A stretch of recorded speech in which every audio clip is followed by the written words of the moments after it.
Jadi Musa itu ada dua. Sampai ada dikatakan, Musa alladzi rabbahu Jibrilu kafir.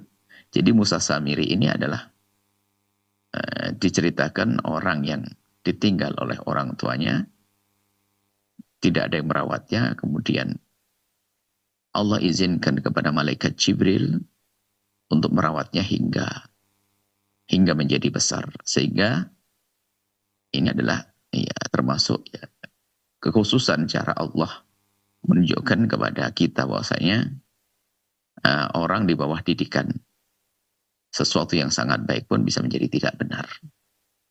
Sebaliknya nanti Musa yang hidup di bawah naungan Fir'aun pun ternyata menjadi seorang utusan. Ini pendidikan bagi siapapun, biarpun anaknya kiai, tidak boleh mentang-mentang. Jangan-jangan ada kekotoran di dalam hati, lalu bisa menjadi orang yang jauh dari kebenaran dan kemuliaan. Begitu sebaliknya. Kalau ada orang, anaknya orang tidak baik, mungkin bapaknya pencoleng, banyak pemabuk, penjudi, perampok, ketahuilah. Biarpun dididik oleh seorang perampok, tapi kalau hatinya rindu kepada Allah, hatinya baik, bisa saja itu nanti mendapatkan pertolongan dari Allah. Kisah Musa, kisah Sayyidina Musa di bawah naungan Fir'aun, ternyata menjadi seorang utusan. Maka dari itu jangan sombong dengan nasab, dengan keluarga, atau dengan pendidikan, dengan berguru. Mentang-mentang gurunya baik, tapi hatinya sombong, dia tidak bisa baik nanti. Mentang-mentang gurunya orang hebat, atau orang tuanya orang hebat, lalu dia sombong, dia punya nasab hebat, dia sombong, akan runtuh dia. Dan juga banyak kisah-kisah Nabi itu dihadirkan sebagai pelajaran bagi kita, agar siapapun dari kita tidak sombong dengan kebaikan yang Allah berikan melalui orang di kiri kanannya, ayahnya, keluarganya, dan sebagainya. Dan juga tidak terpuruk di saat ada orang hidup di tengah-tengah ketidakbaikan.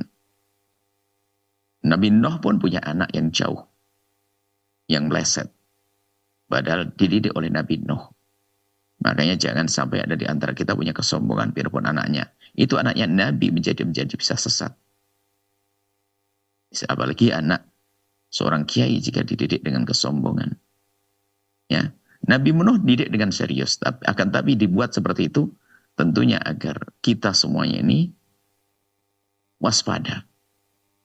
Bisa saja kepleset ya, kalau tidak hati-hati. Begitu sebaliknya, ada yang hidup di bawah naungan orang jahat, tapi ternyata dipilih oleh Allah. Maka siapapun hari ini yang punya bapak tidak baik, punya ibu tidak baik, punya keluarga tidak baik, Anda pun bisa menjadi seorang kekasih Allah. Bisa menjadi seorang waliullah. Seorang ulama besar dan seterusnya. Musa alladzi rabbahu Jibril kafiru. Ternyata Musa Samir yang dirawat oleh Jibril itu menjadi kafir dan menjadikan orang sesat. Musa alladzi rabbahu Fir'aun mursalu. Adapun Musa yang dididik oleh Fir'aun ternyata menjadi utusan Allah Subhanahu wa taala. Setelah Anda menyaksikan video ini, jangan lupa berselawat kepada baginda Nabi Muhammad sallallahu alaihi wa alihi wa sahbihi wasallam.